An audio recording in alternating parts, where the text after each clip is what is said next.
Hello बच्चों, let's read this question. So this question says a projectile is given an initial velocity I cap plus 2j cap meter per second, where I cap is along the ground and j cap is along the vertical.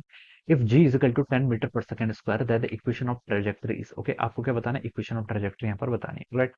तो देखिए बच्चों, इस question का की concept आप क्या लिख सकते हैं? The key concept of this question, okay.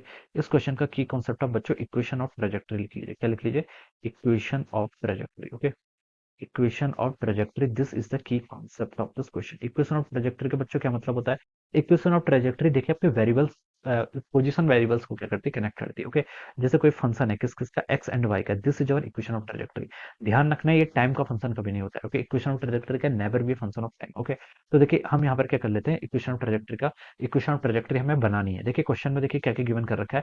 Particle is given an initial velocity. Initial velocity देखिए एक्स एक्सिस के अलोंग कितनी है? आई कैप का कोएफिशिएंट 1 है, तो हम लिख सकते हैं 1 मीटर पर सेकंड, ओके।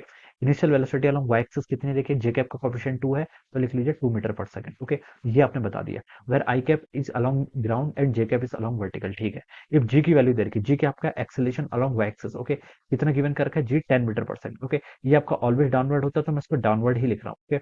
-10 मीटर पर सेकंड लिख रहा हूँ। एक्स एक्सिस के अलोंग देखिए कोई एक्सेलरेशन, कोई सिचुएशन नहीं दी है, तो एक्स एक्सिस का long acceleration always zero consider करते हैं, ओके। ये मेरा एक्सिस है, मान लीजिए ये मेरा पॉजिटिव एक्स है, ये मेरा पॉजिटिव वाई है, ओके। अब देखिए बच्चों, अब मुझे इक्वेशन ऑफ ट्रेजेक्टरी बनानी है, ओके। तो मैं कौन सी इक्वेशन का यूज करूं? देखिए S is equal to UT plus half eighty square का यूज करता है। किसका? S is equal to UT plus half eighty square. तो यहाँ से हम लिख सकते हैं एस इजिकल टू कितना हो जाएगा? U t plus half eighty square, okay. अब यहाँ से हम देखिए एक्स एक्सिस का लॉन्ग इक्वेशन लिखते हैं। एक्स एक्सिस का लॉन्ग डिस्प्लेसमेंट मान लीजिए एक्स है, ओके। U t initial velocity along X axis कितना है आपका? 1 इंटू आपका टाइम हो जाएगा plus half A X T square, okay. Acceleration along X axis कितना है? 0 है, तो ये वाली टर्म आपकी पूरी 0, इसको हम इक्वेशन 1 बोल देते हैं, ओके।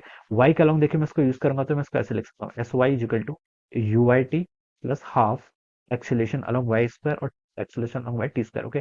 सिमिलरली एक्स के अलॉन्ग में मैंने ऐसे यूज किया था, एक्स की वैल्यू 0 हो गई और यू एक्स की वैल्यू 1 गिवन थी, कर दी, ओके। तो वाई के अलॉन्ग देखिए डिस्प्लेसमेंट को मैंने वाई लिख लिया, ओके। ये किसके इक्वल होगा? देखिए इनिशियल वेलोसिटी कितनी है? 2, ओके। तो लिख लीजिए 2 इंटू टी माइनस देखिए आपका plus half acceleration along Y axis कितनी वैल्यू है?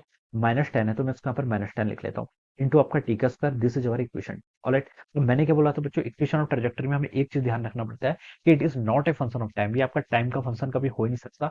एक्स और वाई के बीच में हमें रिलेशन चाहिए होता है। तो मैं इक्वेशन 1 से बच्चों बता सकता हूँ कि एक्स की वैल्यू आपकी टी के इक्वल आई है, तो 2 में जहां जहां पर टाइम है उसको एक्स से रिप्लेस कर दो, तो कितना हो जाएगा? देखिए वाई इक्वल टू 2t था, तो 2x कर लिया, और यहाँ से आपका -10/2 था, तो कितना हो जाएगा आपका? -5 के इक्वल हो जाएगा। कितना हो जाएगा आपका?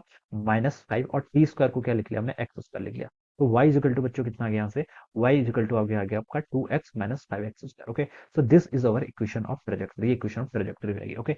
ये आपका y और x के बीच का रिलेशन होता है, देखिए।